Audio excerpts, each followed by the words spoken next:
Olá para vocês ligados aí nas redes sociais do Jornal Tempo, da Sempre Editora. Eu sou Josias Pereira e tenho aqui ao meu lado o Fred Jota. Estou com uma novidade para vocês. Estreia do podcast e videocast Rotas da Bola. É um projeto que já vem há algum tempo aqui nas redes sociais do Tempo, desde 2019. E por que esse é especial? Porque ele é totalmente dedicado à Copa do Mundo. Olá pessoal, Rotas da Bola, episódio 20 nesta série especial do Rotas no Catar, na Copa do Mundo.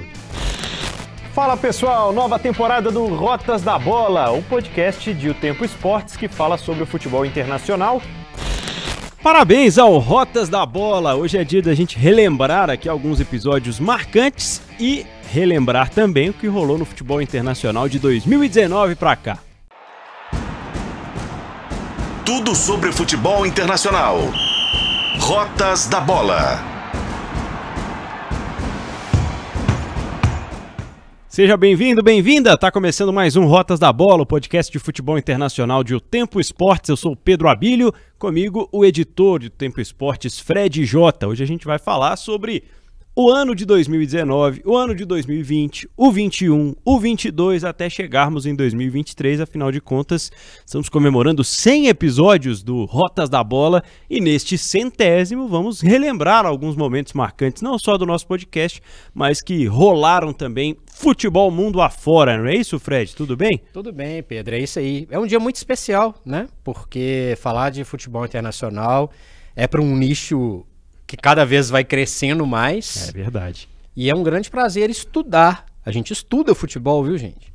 E a gente estuda todo dia para trazer para vocês aqui, que escutam a gente no podcast, que veem a gente no videocast, assuntos de interesse, assuntos que talvez vocês gostariam de estar aqui com a gente debatendo, trocando ideia, cornetando, reclamando, elogiando, endeusando. A gente fez muito isso nesse projeto que tem um pouco mais do que 4 anos e 100 episódios. É uma marca importantíssima. É o único podcast / videocast de futebol internacional feito aqui em Minas Gerais. E é um motivo de um grande orgulho, um grande prazer ter você aqui comigo, Pedro. Esse é um projeto que começou há mais tempo, ainda com Josias Pereira.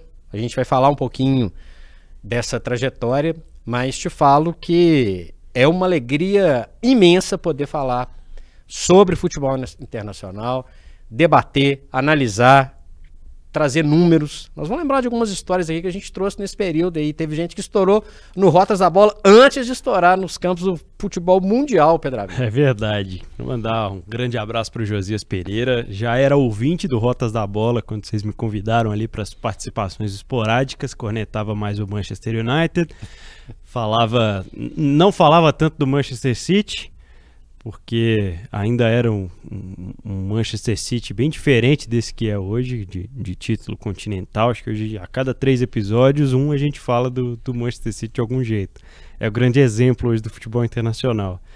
Mas é muito legal ter esse canal de comunicação com as pessoas que estão sempre acostumadas a ver a gente falar sobre Atlético, Cruzeiro, América, o dia a dia do futebol mineiro, e a gente partir para outros rumos também para conversar com esse mesmo público e mostrar algumas coisas que a gente conhece ou ter, através desse público, algumas coisas mostradas que são bem interessantes também. Bora relembrar alguns momentos interessantes, importantes do Rotas da Bola, Fred? Agora, vamos lá. Rotas da Bola, como o Fred citou, começou com ele, com o Josias Pereira aqui no nosso time de O Tempo, ainda na época de Super FC, né, e trouxe os primeiros debates. Só que a gente lembra o que vivemos, né, Fred, de 2019 para 2020, principalmente no início do ano de 2020, justamente naquele momento de propulsão ali do Rotas da Bola, né? Tava começando a ter episódios semanais, novas ideias. Aqui também na nossa rotina era tudo bastante novo e de repente parou tudo. De repente não pode mais sair de casa, de repente essa redação que estava sempre lotada, eu era um dos poucos que vinha para cá e via vazia, era muito estranho, que foi o período de pandemia, quando o Rotas da Bola passou a ser remoto, né? Exatamente, foi uma experiência muito maluca. Relembrar isso é muito legal, porque a gente vai aprimorando com o passar do tempo, né, Pedro? Primeiro, era só um podcast. Verdade. Então você tá vendo a gente agora, era uma outra história, era um outro tipo de conversa e, eventualmente, a gente trazia alguns convidados. Aí sim a gente conseguia filmar alguns jogadores brasileiros, especialmente, que a gente conseguiu colocar no programa, mas gente que estava à distância, aí sim a gente gravava. Eu na minha casa, o Josias na casa dele e o jogador em algum lugar do globo. E teve um episódio também especial sobre a MLS, né? Que também foi muito interessante, muito marcante. Quando a gente fala de futebol internacional, normalmente as pessoas pensam que tá falando só do futebol europeu, e não é. E não é. Isso é uma marca histórica do Rotas da Bola. Então teve esse Rotas da Bola que eu fiz com o Josias, com o Gustavo Guimarães, um abraço para ele também, acompanha a gente direto, do território MLS, também trouxe uma visão interessante sobre o futebol norte-americano, não conseguiu me convencer de que é legal não ter rebaixamento, que o time é franquia. Gustavo, ó, ele já tem um tempão e não adianta que você não me convenceu, viu? E esse era um processo muito difícil de produzir mesmo. Tecnicamente era muito difícil. Não era uma coisa comum como a gente estava aqui na redação. Sentava, fechava, gravava e tudo certo. Então era os primórdios do Rotas da Bola com essas participações pontuais.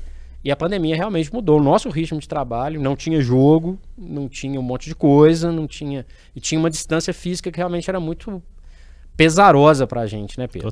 Total. Vamos relembrar esse momento aí com o Gustavo Guimarães, o Rotas da Bola, no episódio 35 do Rotas, com o jovem Fred Jota. Olha aí. Eu queria que você comentasse sobre isso. Se você vê hoje o futebol dos Estados Unidos, não só financeiramente, mas a nível técnico também, superando ligas aí do restante do mundo, inclusive as sul-americanas, tendo em vista também o alto investimento que os americanos estão fazendo na captação de jovens jogadores aqui na América do Sul. Se a gente for pegar uma lista aqui, hoje a MLS conta com 25 brasileiros, nem todos são jovens, né? A gente citou o Brenner aí, que é um desses destaques, e 44 argentinos, ou seja, os argentinos estão inundando também a MLS. Josias, eu acho que é um caminho sem volta, né? Eu já vejo a MLS, de uma forma geral, mais atrativa que o futebol brasileiro por diversos fatores, organizacional, estrutural, né? Você falou do Brenner, o Brenner nós entrevistamos, nós no território MLS, nós conversamos com ele, e uma das respostas que me despertou a atenção, nós perguntamos a ele entre os principais motivos, o que ele destacaria, né, que teria feito ele desembarcar aqui nos Estados Unidos. Ele falou que não tem escoltamento para ir para o estádio, né? Então revela aí uma característica, né, de segurança nesse sentido. Sobre o Brenner não ter escolta para ir para o estádio, não precisar de escolta para ir para o estádio como precisa no futebol brasileiro. Uma Major League já depois de um período estrelado, né? Mas antes desse máximo estrelato agora com o Messi, né? Exatamente. E assim, como vocês perceberam, cada um na sua casa, com camisas de futebol. Foi um processo que a gente fez quando tinha a possibilidade de usar o vídeo, a gente fazia isso, né? E eu mantive ali a minha tradição, meu pezinho no futebol inglês, usei uma camisa tradicionalíssima do Leeds, o Josias e o Gustavo que me perdoem, mas foi só uma brincadeirinha com eles. E um momento completamente diferente, já é uma prova dos tempos, né, Pedro? É verdade. Que a MLS ainda é um território ainda diferente do que a gente está acostumado a ver aí nas grandes competições, no futebol brasileiro, nas grandes competições continentais, as ligas europeias.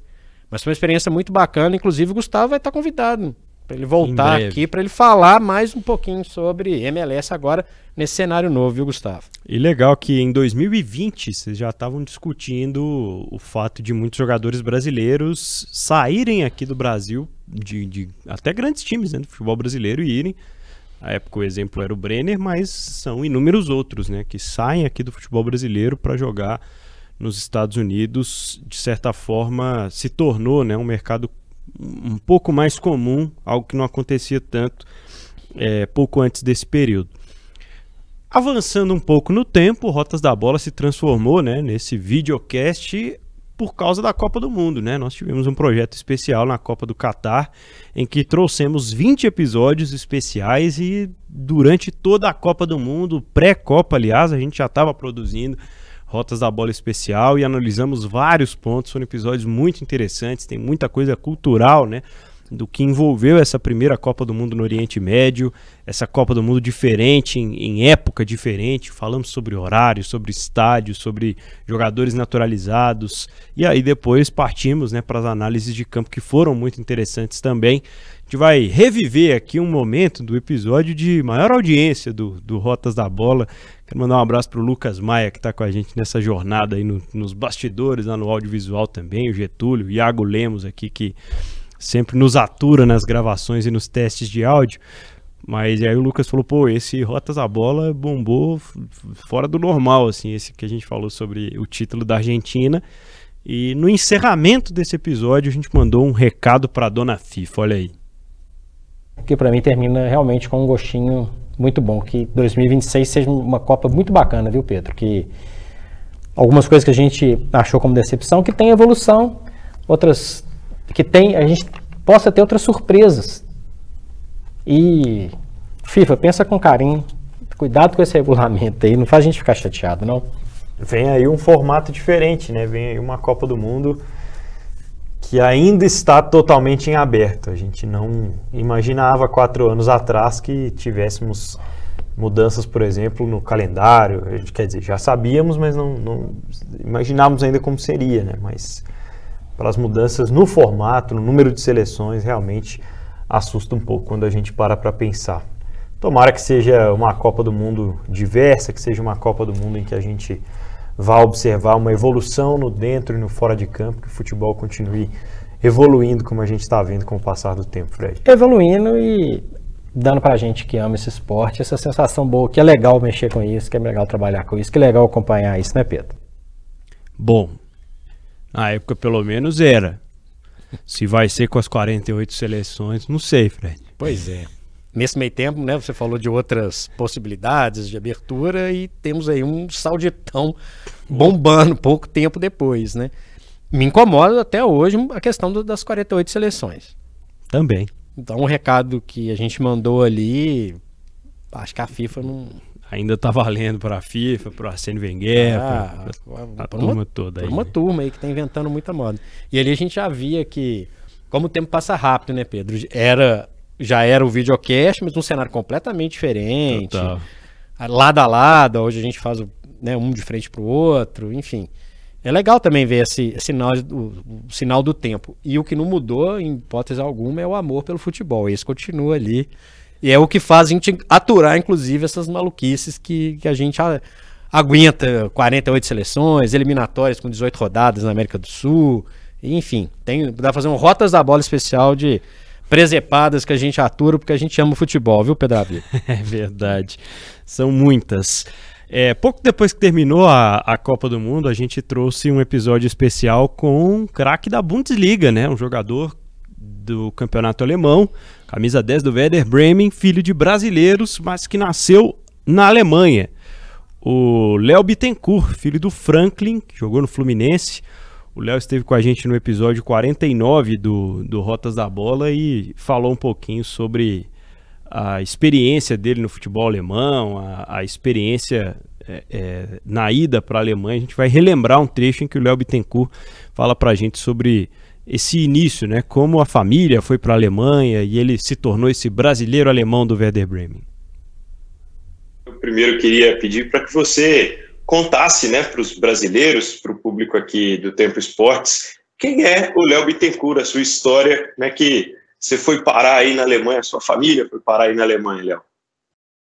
Então, eu nasci aqui, cresci na Alemanha, meus pais são brasileiros, nasceram no Rio de Janeiro, e eu tô desde que eu nasci aqui na Alemanha e só passo no Brasil para visitar a família, e por isso que eu acho que eu sou mais alemão do que brasileiro, mas tem aquele jeito brasileiro porque em casa eu cresci como brasileiro. E foi muito legal porque ele falou sobre a seleção, né? O carinho que ele tinha pela seleção brasileira, mesmo nunca tendo morado de fato aqui no Brasil, que ia torcer para a seleção brasileira. A gente já estava vendo uma seleção alemã completamente desconectada da Copa do Mundo. E bem interessante assim, perceber o quanto ele sabe, por ter sido formado no futebol alemão, diferenciar uma formação da outra, ver o diferencial técnico que agrega você crescer no futebol brasileiro, mas ver o diferencial tático e de disciplina que agrega você crescer no futebol alemão mais rígido como é. E quando a gente fala, eu falei aqui no início desse programa que a gente estuda futebol, isso é um jeito de estudar futebol, é entender do cara que tem raízes brasileiras, mas vive em outro lugar, convive com outro tipo de cultura, não só socialmente falando, cultura futebolística. Então acho que a gente aprende muito nesse tipo de conversa. É muito interessante a gente ver esse tipo de desenvolvimento, como acontece do lado de lá, porque às vezes a gente fala aqui, parece que a gente está querendo ditar alguma regra, alguma coisa, mas a experiência que a gente tem de ver o futebol não só dentro do campo, né, Pedro? O que é praticado especialmente na Europa, que é assim um grande centro, a gente percebe que tem muita mudança, que tem muita coisa que ainda precisa mudar do lado de cá. Então, estudar, curtir, debater o futebol internacional tem muito disso também, de pegar a experiência do lado de fora, e às vezes a gente vê aqui no dia a dia essa diferença, que às vezes nos machuca por a gente viver uma realidade tão diferente, mas por outro lado enriquece a gente no sentido de ouvir, de entender, de ver o que acontece do lado de lá. Essa é uma possibilidade muito bacana. A gente já fez outras entrevistas aqui também no Rotas da Bola e é muito interessante mesmo. Hoje a gente vive uma realidade, inclusive, que aí é lá fora, é aqui, a dificuldade para falar com jogadores, né? Total. Tem que passar por uma infinidade de assessores do clube. Às vezes o clube, acreditem se quiser, o clube quer ver o que o jogador gravou. Ou o que o jogador falou, inclusive em texto. Então, assim, a gente passa por algumas situações para vocês verem o tanto que é difícil e tem que ser valorizado a gente conseguir trazer um personagem. E é muito legal, o personagem agrega demais. Contei esses bastidores nesse sentido de ser um Rotas da Bola especial. Tem os percalços, é bom demais, a gente adora, mas tem os percalços ali que faz a gente crescer e entender melhor como levar o Rotas da Bola para você.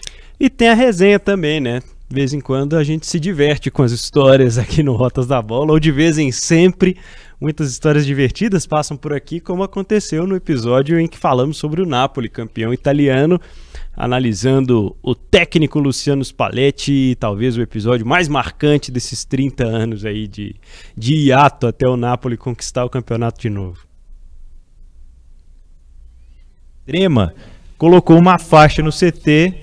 Um belo dia, em outubro de 2021, o Fiat Panda sumiu da porta do hotel onde o Spalletti morava lá em Nápoles. E ele achou que era um roubo como qualquer outro. Só que tempos depois, a torcida do Napoli, mais extrema, colocou uma faixa no CT com os seguintes dizeres: se você for embora, a gente devolve o Fiat Panda. Essa história é genial. Se você vazar, a gente devolve o Panda. Sabemos onde está o seu Fiat Panda. Se demita e a gente devolve. E ali a gente estava falando de um Napoli que não vinha tão bem, precisou se recuperar no final de temporada em 2022 para conquistar a vaga na Champions, enfim. Aliás, termina 21-22 com 5 vitórias seguidas no campeonato italiano e, por sinal, meio que depois disso tudo ter acontecido, de terem revelado que estavam com o Fiat Panda dele. ele não só ficou, como ganhou o título, né, para essa torcida, e até então não temos novas informações sobre o Fiat Panda. Ele nem quis falar muito sobre isso, mas falou que era mais pelo valor sentimental mesmo do carro, que até então não foi devolvido. Inclusive, se você aí estiver nos escutando e tal, e souber informações do Fiat Panda, por favor, passe pra gente entrar em contato com esse palestra. Afinal, né, Fred, o futebol ele tem muitas histórias curiosas por trás, porque acima de treinadores, de comissões técnicas, de diretores, de presidentes, de donos do clube, de jogadores, estrelas ou não, somos todos seres humanos, né? Estamos todos suscetíveis a esses tipos de casualidades do dia a dia. E isso é bizarro. E, aliás, não apareceu o Fiat Panda do Spalletti, que hoje é técnico da seleção da Itália. Exatamente. Só situando, o Spalletti foi campeão com o Napoli depois de mais de 30 anos. Veio lá da época do Maradona, no último título de campeonato italiano do Napoli, e a galera simplesmente escondeu o carro do sujeito. E sabe-se lá o que aconteceu com isso. É muito legal. Esse lado é muito legal pra gente que tá aqui rindo, né? Porque o cara que ficou sem o carro, era um carro de estimação dele, não deve ter sido muito legal, não. É uma história muito legal. É uma relação muito passional. A história legal que eu quero dizer é uma relação extremamente passional de umas torcidas mais fanáticas. Lembra a festa que o Napoli fez.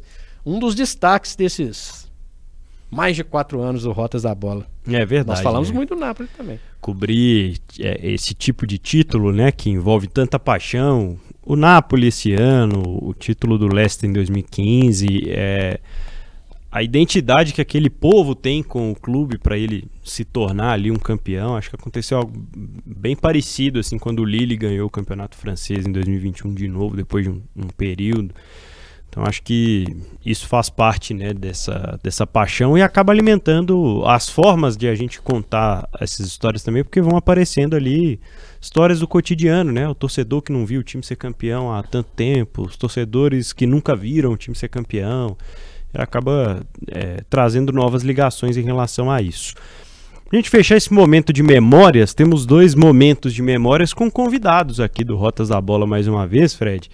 E o primeiro sobre a segunda Copa do Mundo do Rotas da Bola, efetivamente, né? Porque tivemos a cobertura da Copa Feminina e pouco antes, né, do Mundial que aconteceu na Austrália e Nova Zelândia, a gente recebeu a Débora Elise e a Giovana Oliveira, que fizeram um material todo especial, multiplataforma, sobre a Copa do Mundo que aconteceu lá do outro lado do mundo.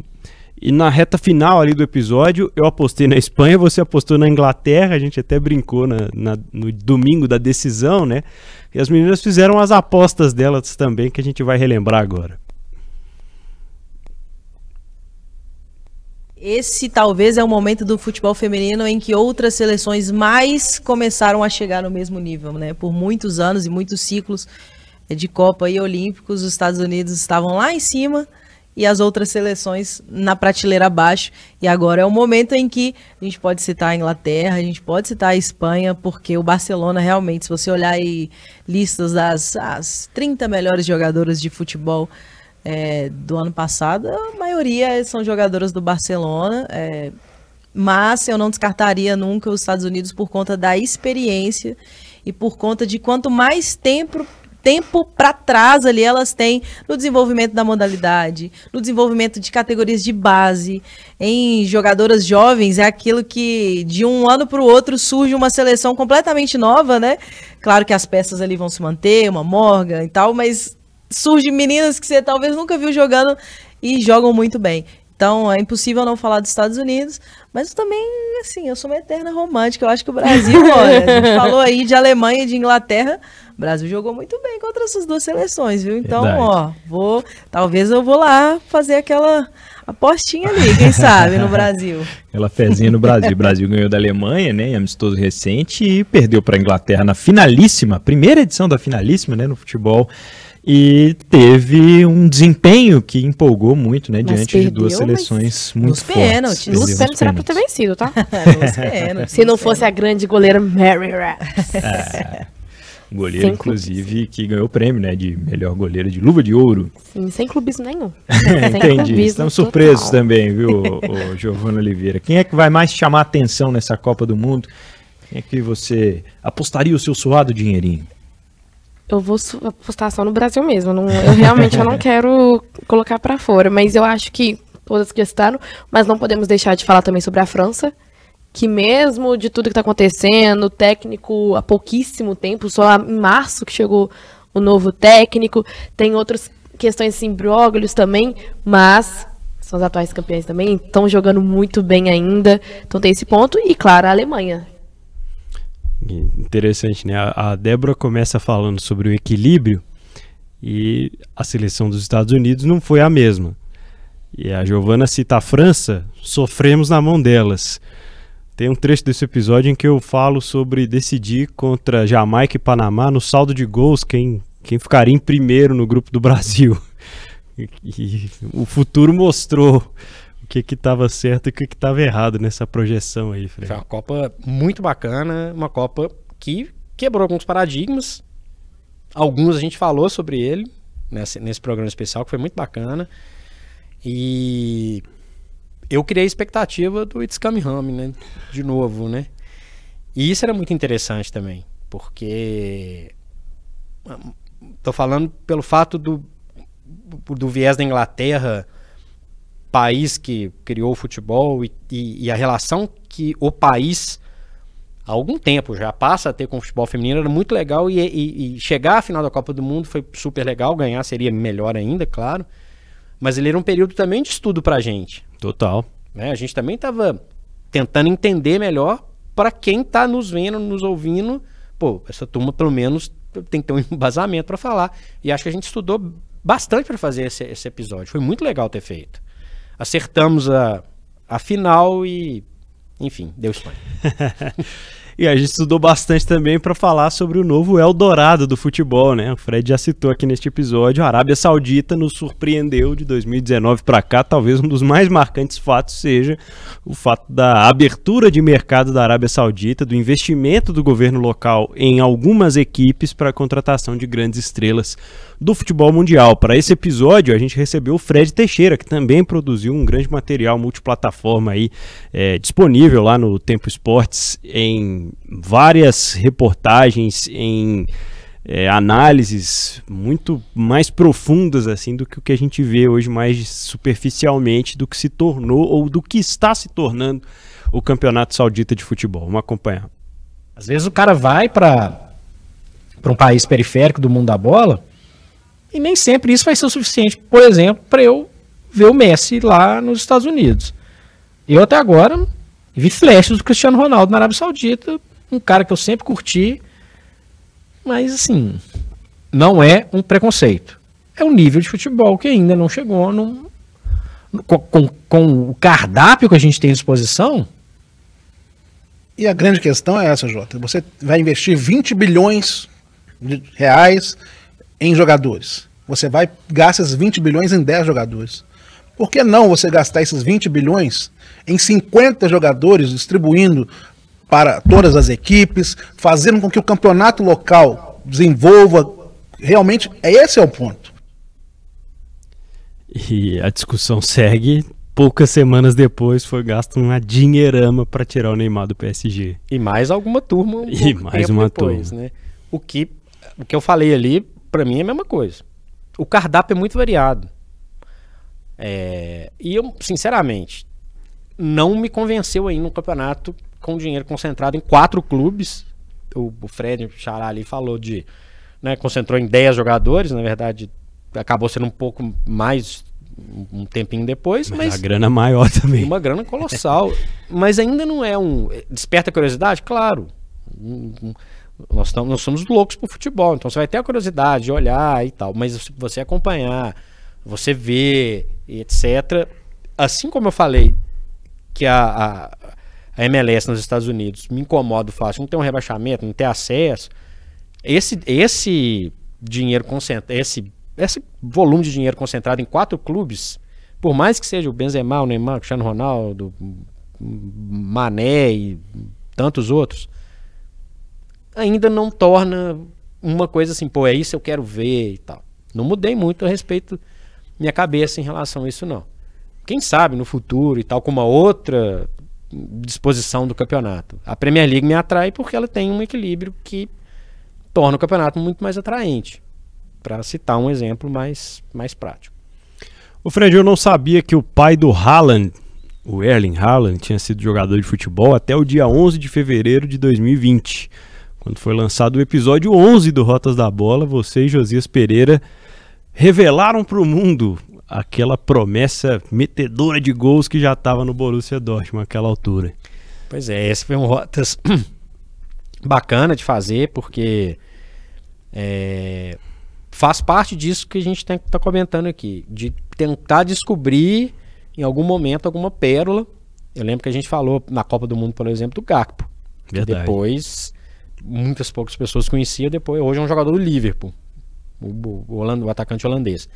E o Haaland era uma grande promessa, né? Esse nasceu na Inglaterra, poderia ser parceiro de ataque do Harry Kane numa Copa do Mundo, mas tem a nacionalidade dos pais noruegueses, e a história é muito legal.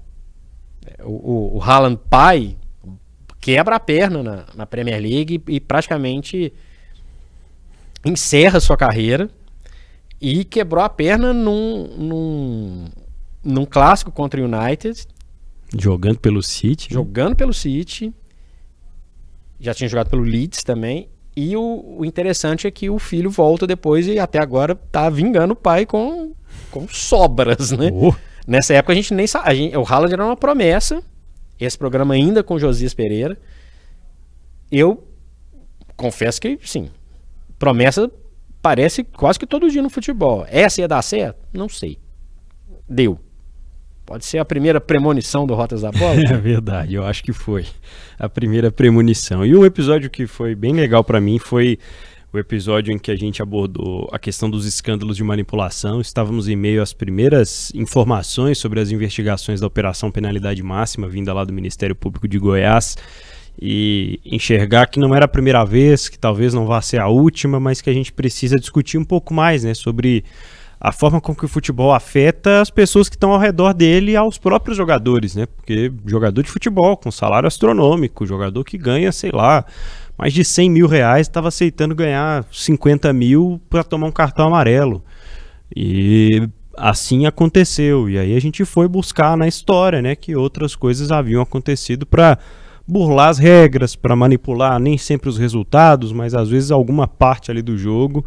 Falamos sobre o Calciopoli, entre outros escândalos do futebol internacional que nos remeteram, né, a essa operação que vai trazer pano para manga ainda aqui no Brasil. E o assunto não parou, né? Não. A gente gravou na época um programa histórico no sentido de entender o que aconteceu em algum momento.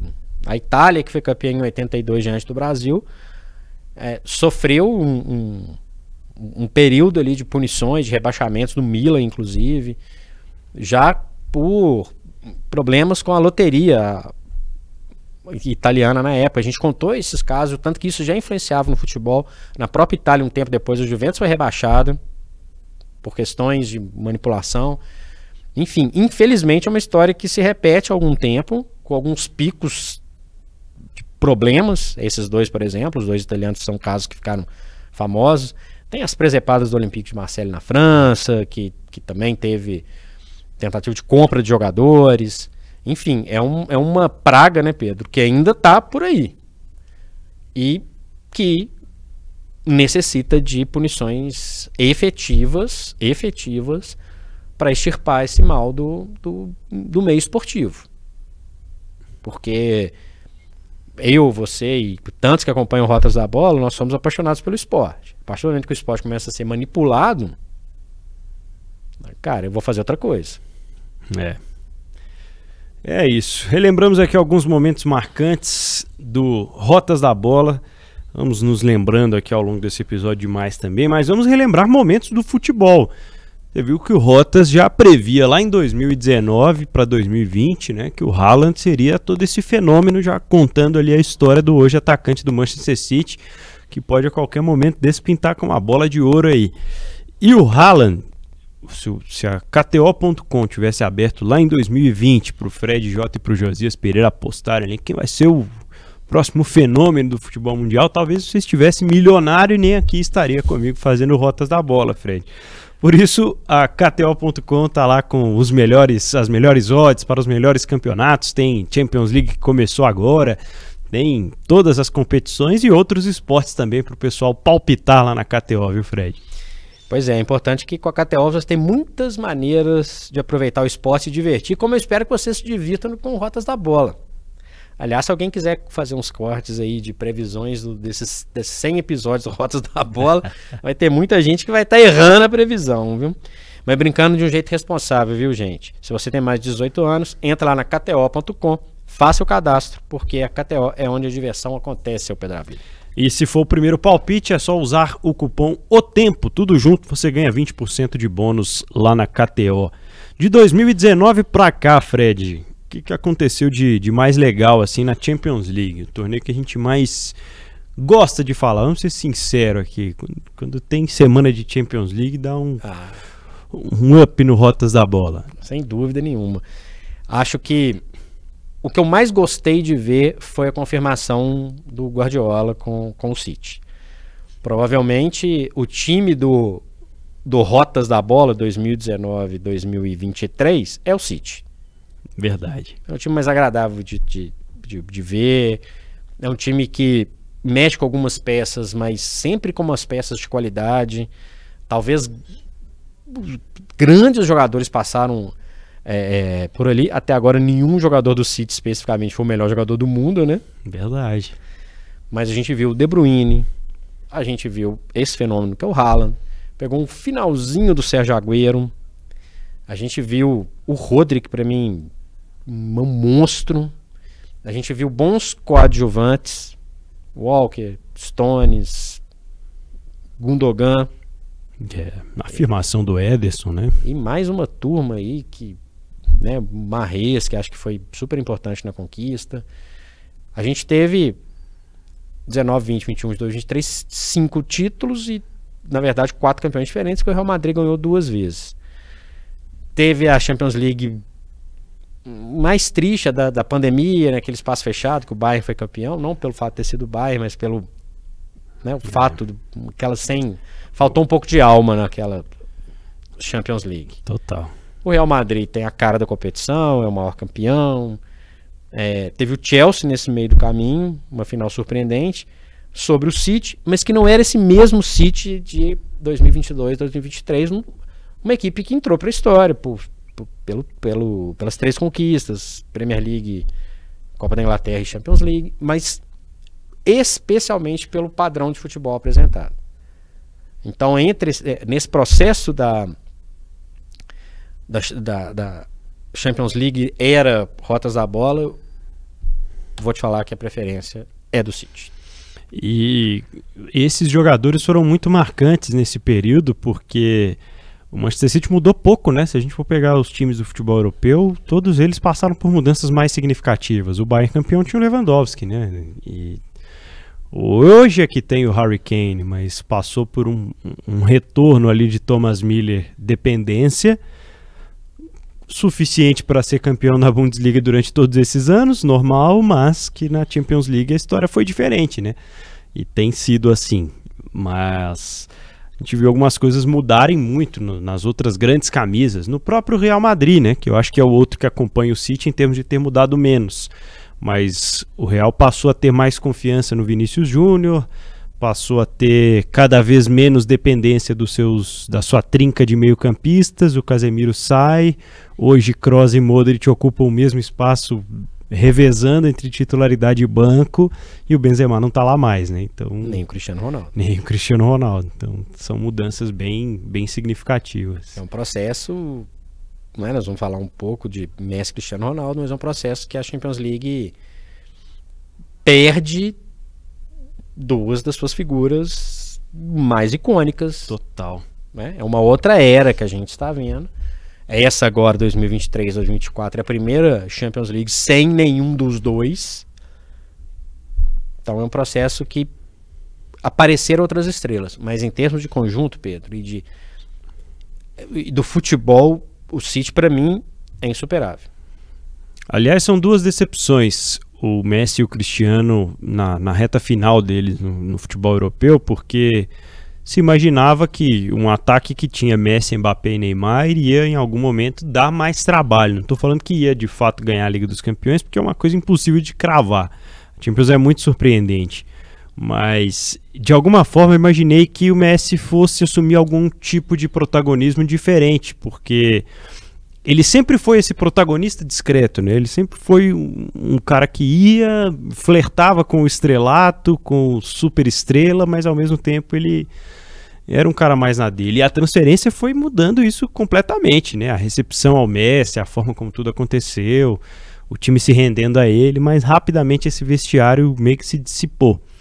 E o Cristiano volta para o Manchester United, que é um grande triturador de grandes nomes, né, de grandes jogadores nos últimos anos, com a esperança de frear essa ladeira abaixo, né, com a esperança de ajudar o time a se reconstruir.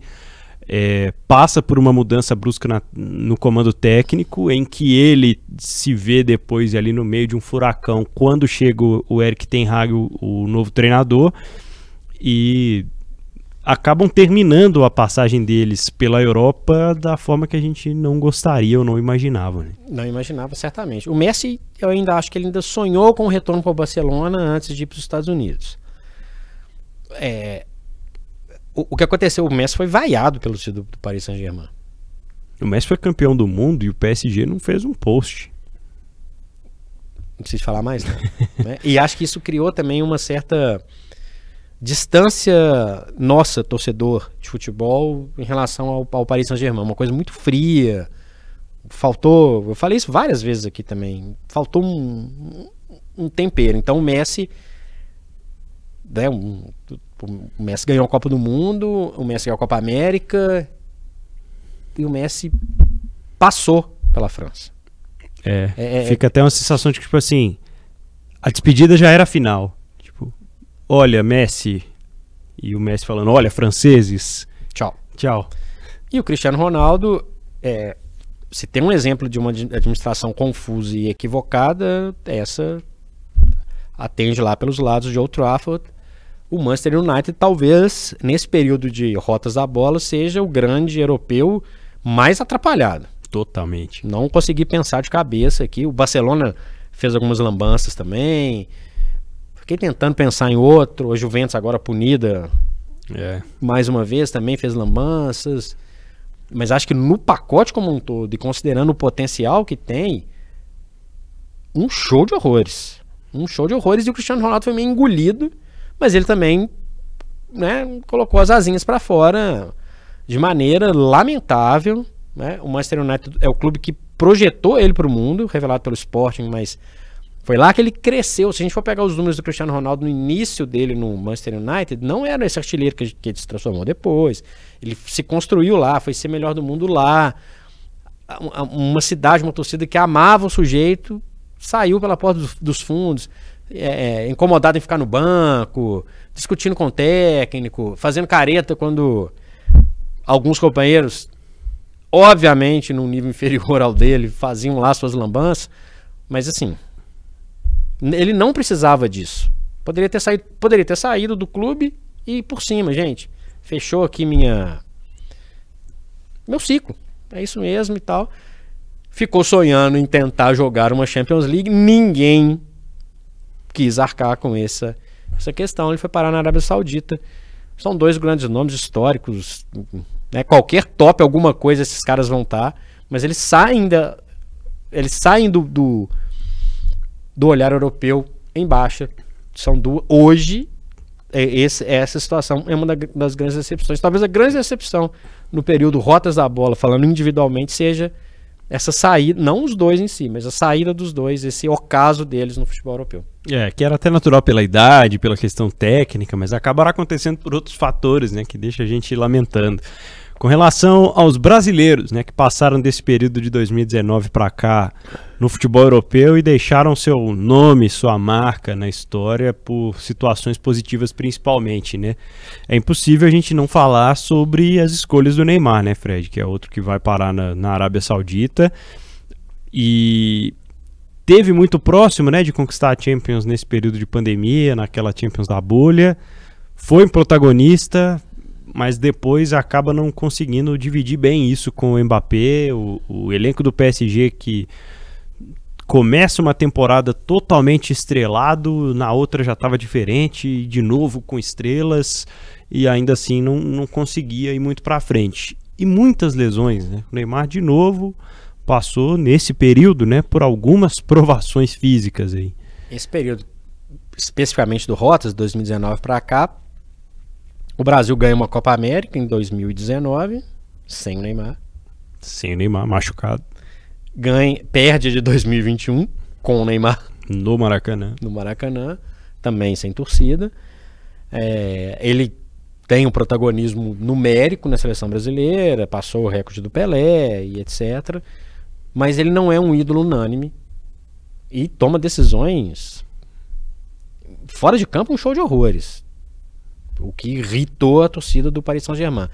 Joga muita bola, mas a impressão que fica dele é sempre a das escolhas esquisitas, a de um certo desmazelo com a carreira dele, com tanta técnica, e o chute que ele deu com a bola no jogador caído na estreia do Al Hilal na Liga dos Campeões da Ásia, para mim é um resumo do que é hoje o Neymar, um perfil completamente diferente do que a gente vê de brasileiros que se estabeleceram.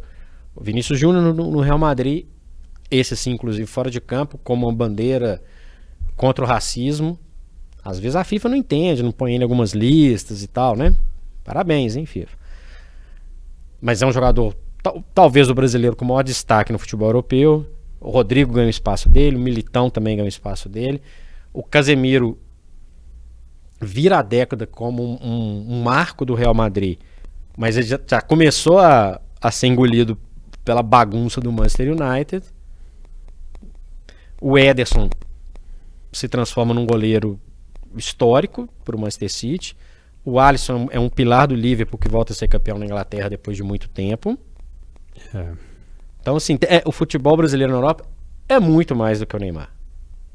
É muito mais. Muito, muito, muito mais. E acaba que, como a gente elegeu o Manchester City e a evolução do time do Guardiola como o time desse período de Rotas da Bola, é impossível não lembrar do Fernandinho, né? Que foi uma grande cara desse time, foi convidado, né, para celebrações depois. Ele volta para o futebol brasileiro para jogar no Atlético Paranaense com a sensação de dever cumprido, de que estava entregando o Manchester City e até a sua posição, né, ali no meio campo do Manchester City, que sempre foi muito importante, chega a ser zagueiro depois, mas enfim, estava passando o bastão porque sabia que a coisa estava andando para frente, né, sabia que o Manchester City continuava crescendo. E foi de muita hombridade, assim, é um cara que saiu por cima, né, como a gente não viu acontecer com o Messi e com o Cristiano, como a gente falou aqui, até com o próprio Neymar. Chama atenção também a invasão brasileira, tem até um episódio especial aqui do Rotas da Bola, o pessoal vai encontrar lá no YouTube de O Tempo, no nosso portal otempo.com.br, na Premier League. Finalmente o campeonato mais disputado, mais rico e mais assistido do mundo abriu de vez a porteira para os brasileiros entrarem. Hoje temos cada vez mais brasileiros, passadas as 2 últimas temporadas principalmente. E muitos outros brilhando. Eu citei alguns aqui, mas estava para falar do Martinelli, do Joeliton, do Bruno Guimarães, do Thiago Silva. Verdade. Que completou 39 anos, campeão da Champions League pelo Chelsea. O que o Paris Saint-Germain não conseguiu, uma temporada ele foi lá e faturou no Chelsea. Tem jogadores brasileiros que vão ganhando espaço. O Rafinha ganhou um espaço no Leeds, que o levou para o Barcelona depois. Tem muitos jogadores. O Fabinho foi importante no processo do Liverpool. O Firmino foi um jogador importantíssimo para o Liverpool. Então é muito mais do que o Neymar. Eu estou colocando o Neymar de novo, porque o Neymar foi um jogador que teve o seu nome ligado a uma possível ida para a Champions League nesse período. E não foi. E às vezes eu acho que o clube lá também não quer. Será que eu quero? Pô, o cara arruma um monte de confusão. Aí ele joga muita bola, mas, pô... Então o Neymar, talvez o craque brasileiro do século, não jogou na liga mais importante do mundo. O que era um caminho, analisamos, natural. Sim. Não foi. Então acho que foi muita especulação e muita... Não. Esses caras não traz, não. Nesse meio tempo, Fred, já caminhando aqui para os finalmente, a gente teve uma Itália campeã de Eurocopa. Você citou a Argentina ganhando do Brasil dentro do Maracanã, o Brasil ganhando também. Copa América tem sempre, né? Mas a Eurocopa, inclusive atrasada um ano por causa da pandemia, teve com uma campeã surpreendente, que nem para a Copa do Mundo foi. Não tinha ido e não foi na seguinte, né? Não Exatamente. Foi em 2018, não foi em 2022, foi campeã em 2021, com a tradição italiana, o jeito de jogar italiano, uma camisa pesadíssima, e também tinha um peso de uma situação que até então a gente não tinha visto desde 1966, a Inglaterra decidiu um campeonato importante. Inglaterra campeã de 66, volta a uma final na Eurocopa. Dava para falar que tinha um certo favoritismo, o jogo era em Wembley, era uma seleção, a meu ver, a atual é melhor, porque aquela era um processo ainda de formação, mas empolga a torcida, começa a levar público progressivo ao longo da competição para Wembley. Joga na Itália durante a competição, que era uma Eurocopa sem uma sede fixa. Volta para casa para ser campeão, perde nos pênaltis, com direito à vergonhosa reação em relação à vergonhosa reação racista. Saka, Rashford e Sancho foram os 3 jogadores que perderam os pênaltis, que, né, combinaram no título italiano. Os 3 negros, e teve aquelas reações que a gente sabe bem, vergonhosas. Ponto baixo de uma seleção que, nesse período Rotas da Bola, prova uma evolução. Hoje não tem mais uma Inglaterra que patina em grandes competições no sentido de dificuldade para chegar. Classifica nas eliminatórias de uma forma tranquila. Tem revelações, tem exportado seus jogadores. Então, se a gente vê uma Itália que belisca esse título, mas tem uma dificuldade para chegar nas competições, nas grandes competições, e passa por um processo de reformulação, falando do Spalletti, hoje é o técnico da Itália, a gente vê uma Inglaterra se firmando como força também nesse período, 2019, 2023, é uma seleção a ser observada. A França talvez seja a melhor seleção europeia, a mais estável, e tem um extra classe que é o Mbappé. Mas em termos de crescimento, acho que nenhuma cresceu tanto quanto a Inglaterra, e nenhuma despencou tanto quanto a Alemanha. Nem falo da Itália. A Alemanha, para mim, em termos de seleções europeias, é a maior decepção desse período Rotas da Bola 2019 para cá. Eliminado nas fases de grupos, né, das últimas 2 Copas do Mundo, a seleção alemã passou por uma mudança radical, né, na saída do Joachim Löw, e agora já vai para mais um treinador. Bom, a gente fala frequentemente aqui também sobre os outros centros, né? Eu gostaria de destacar aqui 2 coisas. Uma é a seleção de Marrocos e o desempenho que teve na Copa do Mundo e na Copa Africana, seleção que revelou grandes nomes aí da última Copa para cá e até antes disso. E também a Libertadores, né, Fred? Continua dominada pelos brasileiros, vai bem, obrigado. Um abraço para todo o resto da América do Sul, mas tem sido assim nas fases finais e sistematicamente desde então, por questões econômicas, muito, muito importante a gente sempre lembrar, mas que vão deixando o Brasil num patamar muito superior aos seus concorrentes de continente. Uma questão econômica, acho que não precisa nem discutir, e também um enfraquecimento técnico, especialmente do futebol da Argentina. 2019, 2020, 21, 22. Não teve campeão de outro país na Libertadores. Não vou ser ufanista em momento nenhum. Acho ruim. A gente tem uma semifinal agora em 2023 com 3 brasileiros e o Boca. Tem uma boa possibilidade de ter 2 brasileiros de novo na final, que já tá virando uma mini Copa do Brasil, o mata-mata da Libertadores. Pensando no futebol do continente, é ruim. É ruim. Até porque classifica-se muitos times brasileiros, às vezes time que não precisa nem de jogar a competição, mas está lá também. Enfim, a Sul-Americana ainda nem tanto, mas caminha para isso. Então, assim, a Libertadores é uma competição tão tradicional, tão histórica, que leva a gente para uma dimensão legal de estádios históricos, Centenário, Bombonera, Monumental de Nunes, Defensores del Chaco, e essa turma não está participando do filé, Pedro. Então, assim, é legal o futebol brasileiro ser forte? Óbvio. É legal o futebol brasileiro ter um poderio econômico? Lindo. Mas é Libertadores, né? É futebol sul-americano. É isso. Bom, eu queria citar aqui os melhores, né? Os prêmios individuais da FIFA. O único que se repete aí entre eles é o Messi em 2019, o Ballon d'Or e o The Best. E depois temos uma dupla do Lewandowski no The Best, campeão com o Bayern de Munique naquela Champions League da bolha, e depois, né, o Messi leva mais uma vez.